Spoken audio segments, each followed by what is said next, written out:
hadapan tatamu, sujud menyembah dalam indahnya hadiratmu. Silakan duduk.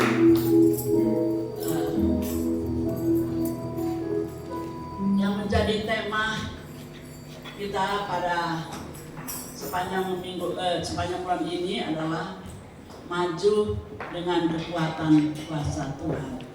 Terdapat di dalam di dalam Kisah Para Rasul 1 ayat yang ke-8.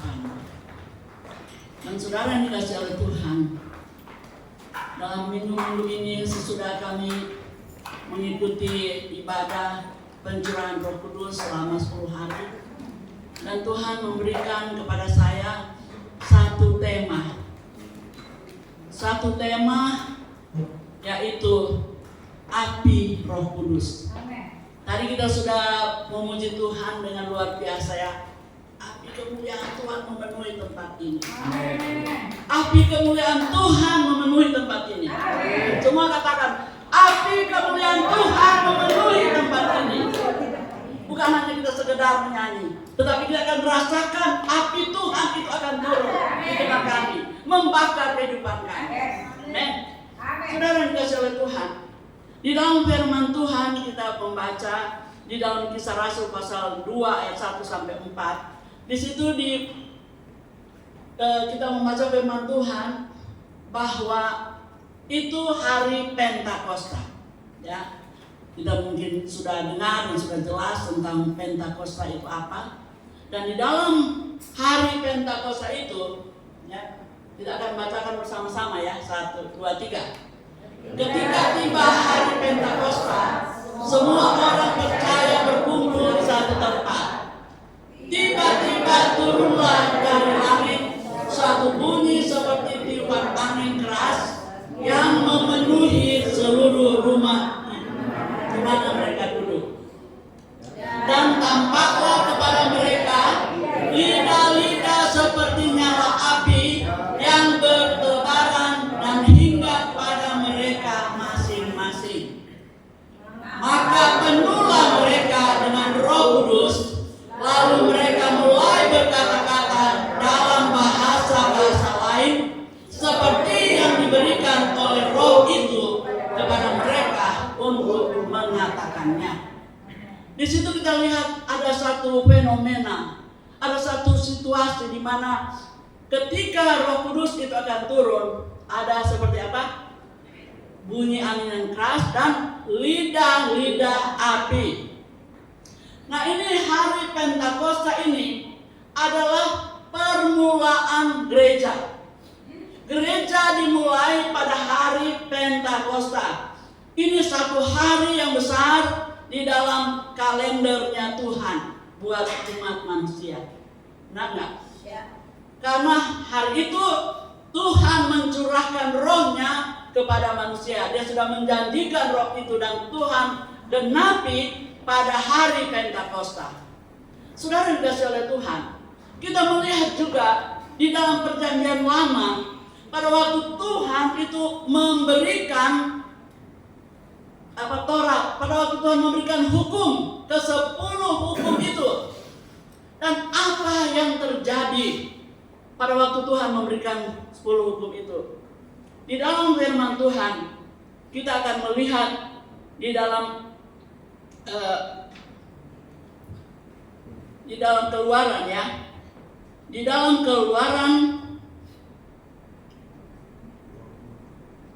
Keluaran pasal 19. Keluaran pasal 19 ayat yang ke 46 ya kalau saya salah ya. Coba Keluaran pasal 19. Jadi ketika itu orang Israel datang dekat Gunung Sinai dan Musa dan Tuhan berfirman melalui gunung itu. Tuhan hadir. Gunung Sinai ditutupi seluruhnya dengan asap karena Tuhan turun ke atasnya dalam api. asapnya membumbung seperti asap dari dapur, dan seluruh gunung itu gemetar sangat.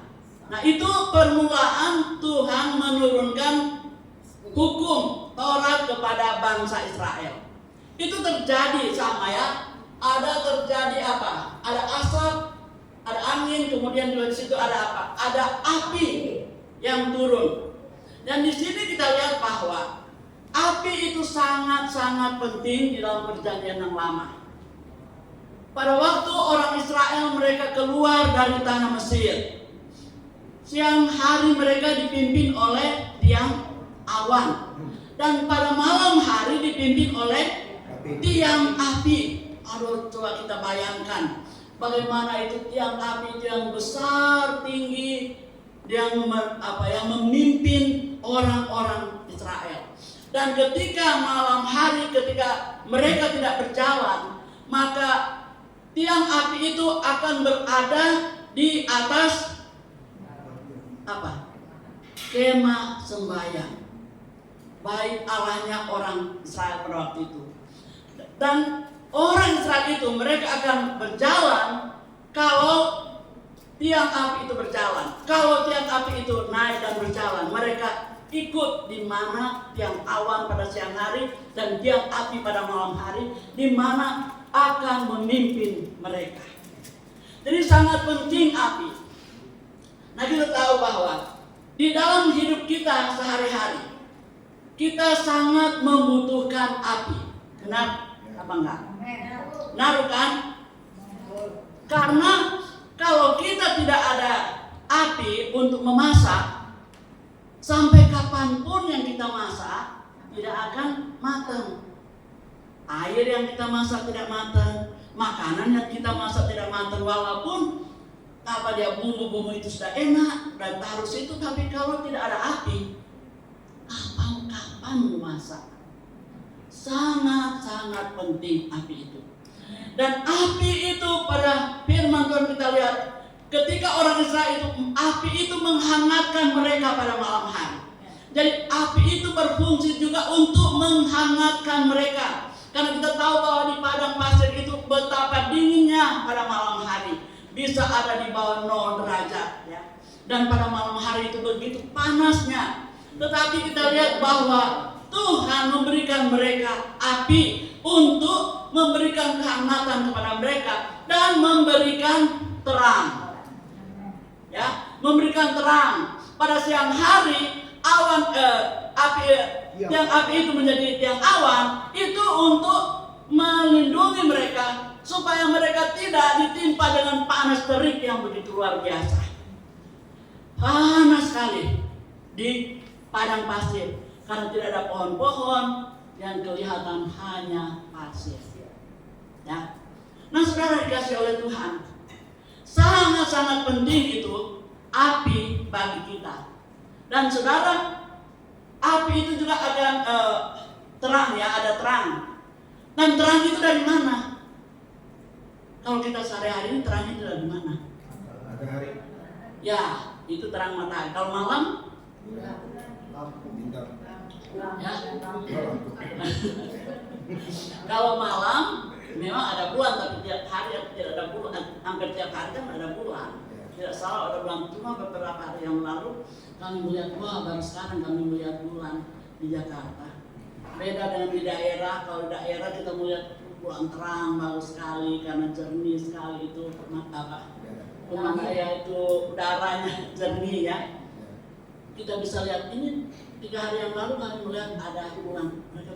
Sekarang ini lagi bulan stroberi. Oh, baru sekarang dengan bulan stroberi. Nah, memang betul bagus bulan. Tetapi kita memerlukan terang. Dari mana? Dari aliran listrik dari lampu. Nah, ini semua kita lihat ada bohlam, ada terang. Tetapi kalau misalnya itu tidak dicolok, ya, coba kita tidak colok atau kita tidak hidupin, apa bagus? Apa ada terang? Ada sumbernya sehingga ada terang, ya. Jadi kita colok dulu, baru bisa kita menikmati terang. Ada sumbernya terang.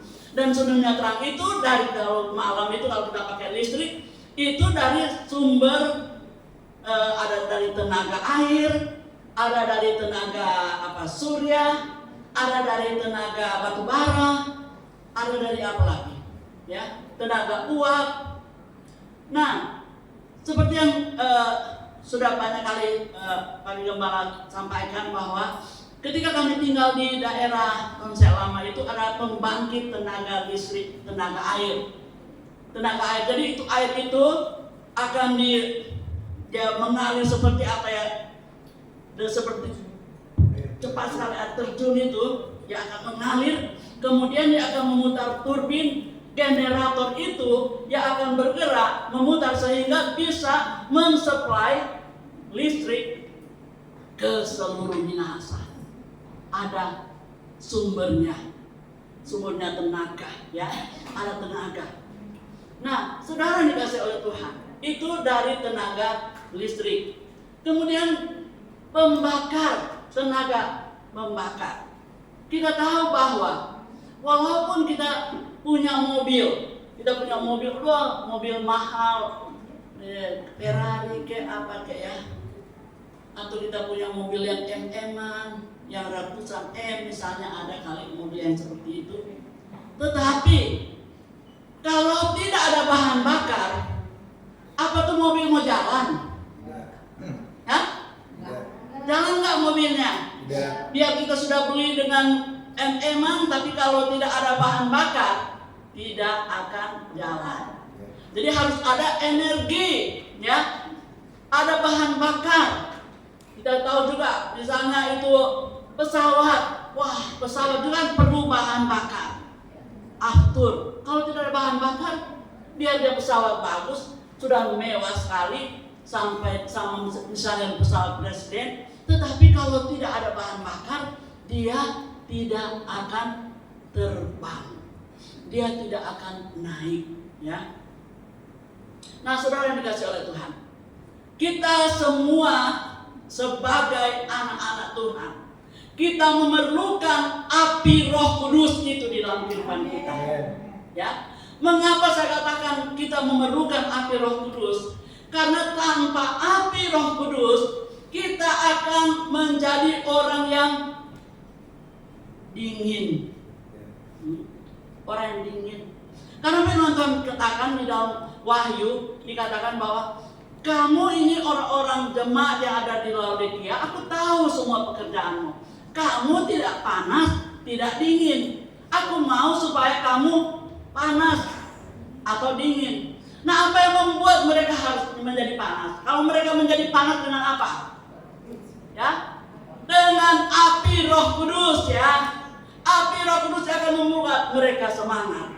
Api Roh Kudus yang akan membuat mereka setia. Api Roh Kudus yang akan membuat mereka itu akan selalu taat kepada firman Tuhan. Karena mereka katakan, oh, kami ini adalah orang kaya.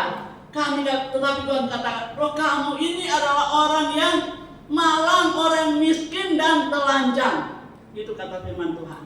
Belilah kepadaku, supaya aku akan memberikan kepada kamu. Jadi pada hari-hari terakhir ini kita lihat bahwa akan ada banyak orang yang akan menjadi dingin. Kasihnya kepada Tuhan menjadi dingin, kesetiaannya kepada Tuhan menjadi dingin. Dia menjadi orang yang timbul tenggelam, maju mundur, ya, jalan di tempat, tidak maju-maju. Karena apa? Karena dia tidak ada api Roh Kudus. Saudara yang dikasihi oleh Tuhan, ketika murid-murid Tuhan Yesus itu dipenuhi dengan Roh Kudus, hari itu juga kita lihat bahwa ada pertambahan jiwa 3.000 orang, kemudian 5.000 orang, dan Tuhan bekerja dengan luar biasa. Tuhan mengadakan mujizat-mujizat, saudara, sehingga kita membaca dalam firman Tuhan yang ada di dalam Kisah Rasul. Ketika Petrus saja melewati orang yang sakit, orang itu menjadi sembuh. Itu kuasa yang dahsyat, itu kuasa yang luar biasa. Itu adalah api Roh Kudus yang bekerja di dalam kehidupan murid-murid pada waktu itu. Dia lewat saja, ya. Orang-orang sakit itu sudah dibawa keluar ke emperan-emperan atau di sebelah di jalan-jalan itu yang di mana dia akan lewat, dia menjadi sembuh. Karena apa? Karena api Roh Kudus yang bekerja di dalam kehidupannya. Dan saudara dikasih oleh Tuhan, ketika Paulus itu melayani Tuhan dan dia dipakai oleh Tuhan dengan luar biasa, hanya sapu tangan dia dikirim kepada orang yang sakit, itu dioles kepada orang, ditaruh pada orang yang sakit, orang itu menjadi sembuh. Ya. Luar biasa Tuhan bekerja bagi orang yang percaya kepada Tuhan, yang minta supaya api Roh Kudus itu akan memenuhi kehidupan mereka. Saudara yang dikasih oleh Tuhan, kita ini EHM, kami mempunyai statement berubah, berdampak, dan bermultiplikasi. Dan kami mengandalkan kuasa Roh Kudus. Kami mengandalkan api daripada Tuhan. Dan nyata sekarang saudara, ini bukan pekerjaan daripada kami. Ini bukan pekerjaan dari Pak Gembala dan saya dan semua yang pengurus yang ada di dalam gereja, bahkan seluruh jemaat. Tetapi pekerjaan api Roh Kudus, pekerjaan kuasa Tuhan. Sehingga saudara, kita melihat bahwa di EHM ini banyak sekali yang datang bergabung. Jadi yang bermultiplikasi adalah gereja. Ya, ini kenyataan yang kita lihat. Yang bermultiplikasi adalah gereja. Gereja bertambah-tambah. Dan sekarang sudah ada 22. Dan masih ada lagi 3. Sudah menyatakan diri bahwa nanti akan bergabung. Ini bukan pekerjaan kami. Ini bukan kuasa kami. Tetapi oleh Roh Tuhan. Ya. Bukan oleh kuat dan gagah kami. Itu di dalam Sakaria pasal 4 ayat 6. Bukan oleh kuat dan gagah kami, tetapi oleh Roh Tuhan itu semua jadi. Oleh Roh Tuhan semua jadi. Saudara dikasih oleh Tuhan, ketika saya melihat pada waktu kami mengadakan ibadah gabungan, banyak kali saya mencucurkan air mata sebab Tuhan luar biasa pekerjaan Roh Kudus di dalam gereja EHM. Dan saudara dikasih oleh Tuhan, gereja sidang jemaat Allah itu bukan saya mau menyombongkan gereja kita begini, tetapi saudara, gereja Pentakosta yang terbesar di dunia adalah Assemblies of God. Buka kita lihat di dalam Google, kita baca di Google. Yang terbesar gereja Pentakosta di dunia adalah Assemblies of God.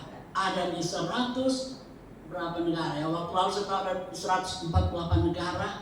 Kemudian ada di berapa ya? 152 sekarang berapa ya? Jadi gereja yang terbesar. Kalau di dunia, di gereja dia adalah nomor 3. Karena yang nomor 1 adalah Katolik, nomor 1. Nomor 3 adalah Assemblies of God. Nah, saudara yang dikasih oleh Tuhan, ini gereja ini dimulai ketika pada suatu waktu tahun 1904 ada pertemuan orang-orang yang datang berkumpul, dan ketika itu Roh Tuhan dicurahkan dengan luar biasa. Tuhan bekerja dengan dahsyat dan luar biasa. Dan orang-orang yang datang pada waktu itu adalah cendekiawan, ada orang-orang pengusaha, dan semua yang datang pada waktu itu. Akhirnya kuasa Tuhan itu bekerja dengan luar biasa. Itu adalah kebangunan rohani yang hebat, kebangunan rohani yang besar. Sehingga saya pernah mendengar pada seorang hamba Tuhan, itu adalah Pentakosta yang kedua. Kemudian ada yang katakan nanti ada Pentakosta yang ketiga. Tetapi yang kita lihat bahwa sesudah mereka membentuk satu gereja, yaitu gereja sidang jemaat Allah, maka itu mulai tersebar di seluruh dunia. Mereka pergi untuk melayani Tuhan. Kami ada orang-orang dari Amerika, dulu misionari. Sebagian besar hidup mereka habiskan di dalam pelayanan di Indonesia. nanti mereka sudah pensiun baru mereka pulang. Ada yang sampai 60 tahun. Dan waktu itu sebenarnya kalau mereka masih bisa, cuma karena pemerintah membatasi kan misionari sampai mereka pulang. Tapi saudara bayangkan, orang yang dari luar, orang yang dari jauh, ada dari Amerika, ada yang dari Belanda, datang ke Indonesia supaya Indonesia itu bisa mengenal Tuhan, supaya Indonesia itu bisa diselamatkan. Dan kita melihat bahwa kuasa Tuhan yang bekerja dalam hidup mereka, penginjilan mereka, sehingga ada gereja sidang jemaat Allah di Indonesia yang berdiri. Dan ada banyak jiwa yang dimenangkan. Saudara, jadi kita sangat penting bagi saudara dan saya supaya kita minta api daripada Tuhan. Api daripada Tuhan akan memenuhi kita. Saya mau kesaksian. Pada tahun 1915 kami mengikuti, saya dan ada teman kami pengerja dari satu gereja. Waktu itu kami bergabung dengan Rema Ministry, dan kami pergi ke Solo. Nah, di Solo itu diadakan konferensi Komsel, ya, konferensi Komsel. Ada yang dari Taiwan, ada yang dari Korea, ada yang dari Australia datang di dalam tempat ini, di gereja Keluarga Allah. Nah, gereja Keluarga Allah ini modelnya itu seperti bioskop. Nah, itu memang dulunya bioskop, terus mereka beli bioskop yang besar. Jadi kalau bioskop itu panggungnya di bawah, ya. Jadi orang-orang itu semua ke atas, ya. Semua bisa membayangkan bioskop orang di bawah. Dan mereka mulai mengadakan pujian dan penyembahan. Sebelum seminar ada pujian dan penyembahan. Dan pujian dan penyembahan itu luar biasa, ya. Hadirat Tuhan memenuhi tempat itu. Hadirat Tuhan ada di dalam ruangan itu. Dan saudara yang dikasihi oleh Tuhan, ketika saya sedang menyembah dan menutup mata, saya melihat bahwa di panggung di bawah itu, di tempat WL singer dan pemain musik, itu sudah api semua. Api semua yang ada di bawah itu. Di dalam penglihatan saya api. Kemudian api itu dia mulai seperti lidah-lidah api, ya. Dia lidah api, dia sini, dia begini. Jadi semua jadi merata lidah-lidah api. Sampai seluruh ruangan itu penuh dengan lidah-lidah api. Saya kan tidak bisa melihat ke belakang kalau secara manusia, ya.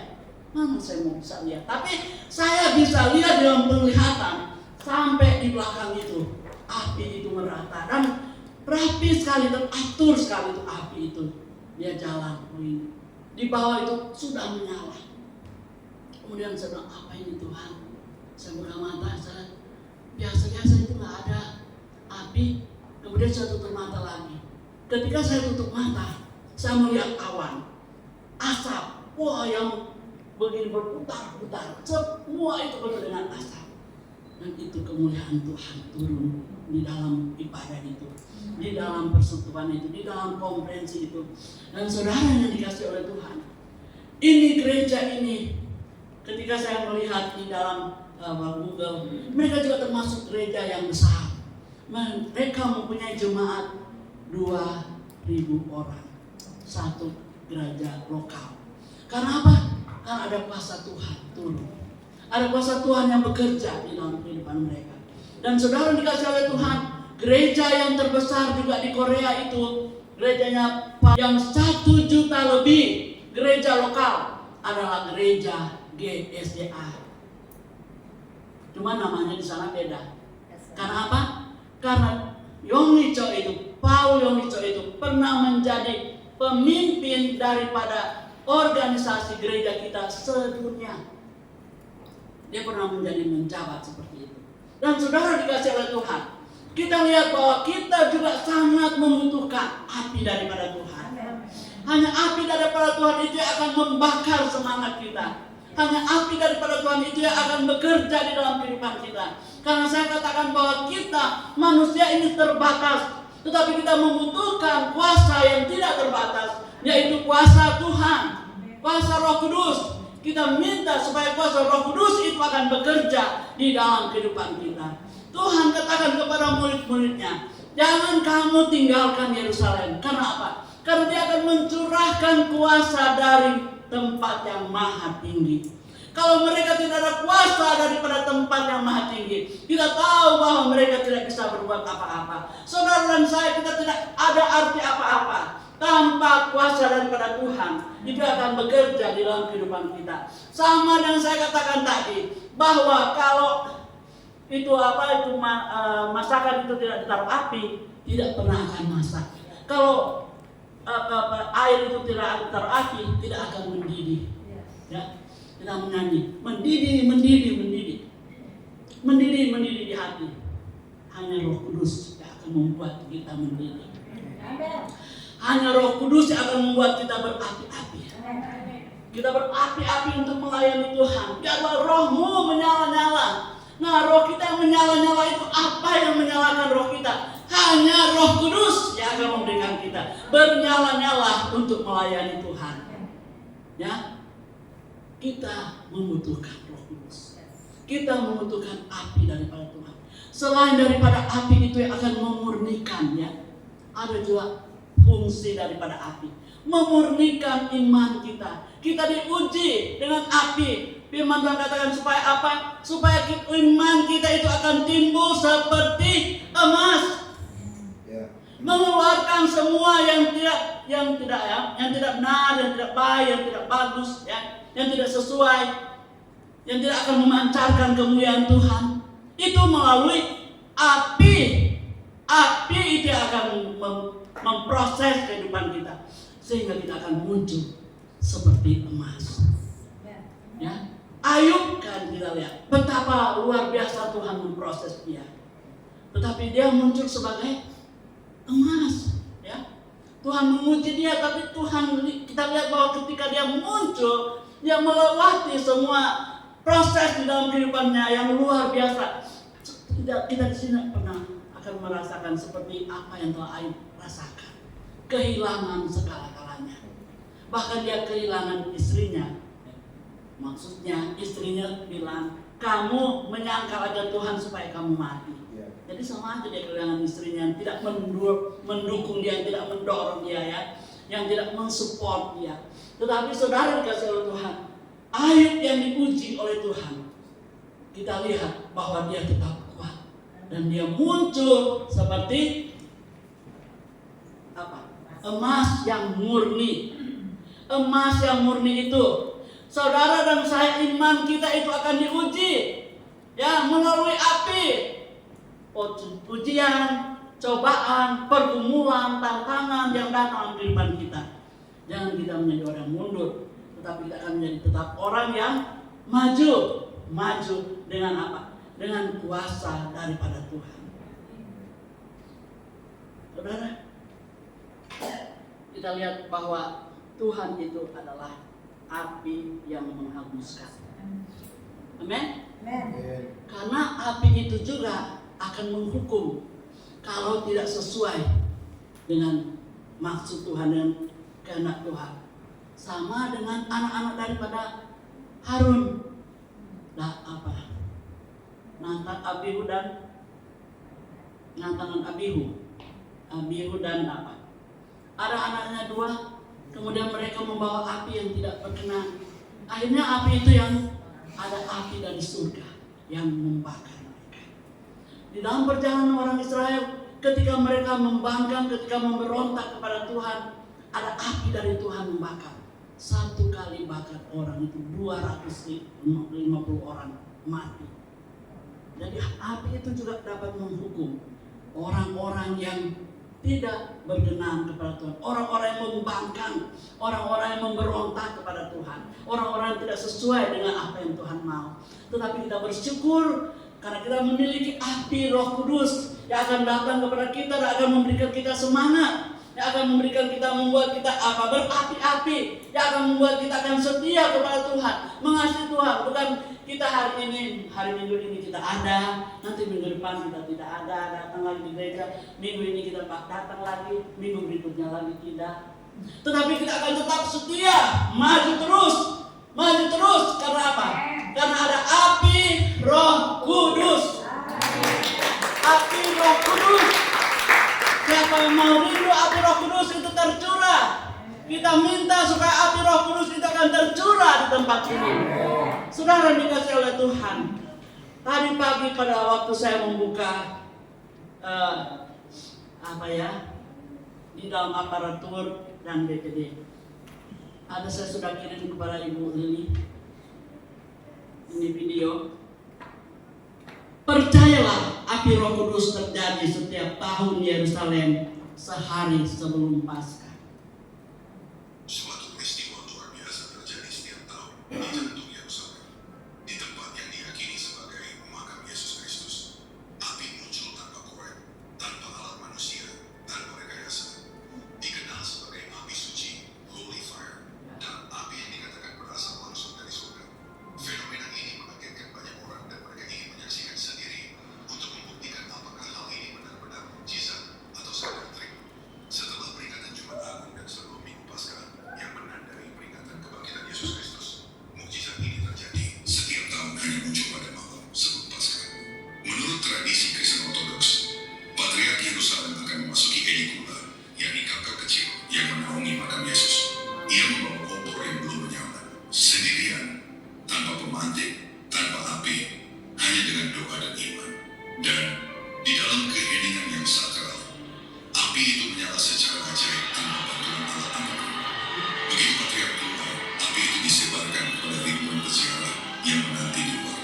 Dan menurut saksi mata, menyebutkan bahwa ketika mukjizat ini terjadi, lilin-lilin dan obor-obor di sekeliling tempat itu menyala dengan sendirinya, tanpa korek, tanpa disentuh, tanpa disuruh. Bagian paling takjub dari mukjizat ini adalah api ini bahkan dikatakan tidak membakar orang yang menyentuhnya. Seorang pria bahkan menyentuhkan api ke janggutnya, tidak terbakar, tidak melepuh. Dan seseorang mencoba menaruh tisu, kertas, pakaian mereka atau bahkan menyentuh api suci itu. Tidak terjadi apa-apa, tidak terbakar, tidak ada luka, semuanya tetap aman. Ini terjadi selama momen tertentu yang diyakini sebagai kehadiran Roh Kudus Tuhan yang turun ke tempat tersebut. Kisah Para Rasul 2 ayat 3. Tampaklah kepada mereka lidah-lidah seperti nyala api, maka penuhlah mereka dengan Roh Kudus, api dari surga. Itu adalah api dari surga. Ini disayang oleh BPD yang saudara dikasih oleh Tuhan.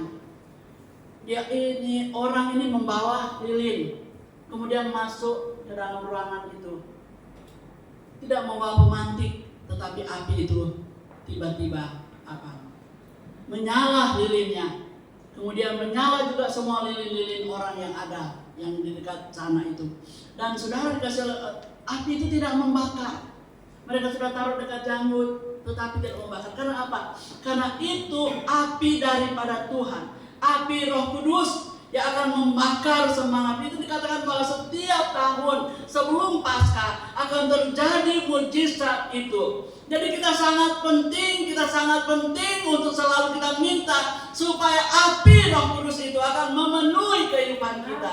Kita lihat di Yerusalem aja, Tuhan menyatakan mukjizatnya, di mana api itu akan menyala sendirinya. Kita lihat bahwa Tuhan mengirimkan apinya ke tempat persembahan daripada Elia. Kita lihat bahwa sudah ditaruh air bergalon-galonnya boleh katakan. Tetapi akhirnya api itu tercurah dari langit dan membakar semua persembahan yang dipersembahkan oleh Elia. Dan saudara, pada waktu itu mereka katakan, dialah Allah. Karena pada waktu itu dia sedang melawan dengan orang-orang yang tidak bertanggung, orang-orang dengan nabi-nabi Baal yang menyembah kepada Baal. Dia satu orang melawan 400 orang, tetapi dia menang. Karena apa? Kita lihat bahwa Tuhan menyatakan kuasanya di tengah-tengah mereka. Tuhan mengirimkan apinya. Dan saudara dikasih oleh Tuhan, bahkan pada waktu api itu turun, sampai dengan batu, air, semua habis. Saya sampai berpikir, kok sampai batu batu itu yang disusun itu sampai hancur berantakan, sampai jadi abu semua. Jadi luar biasa itu api dari surga. Ya, api Roh Kudus itu sangat luar biasa. Kalau kita semua minta Tuhan mengirimkan apinya kepada kita, maka kita akan melihat bagaimana kuasa Tuhan akan dinyatakan di dalam gereja kita. Kita akan melihat bagaimana kuasa Tuhan akan dicurahkan di dalam pribadi kita, di dalam keluarga kita, karena kita memiliki api daripada Tuhan. Amin. Amin.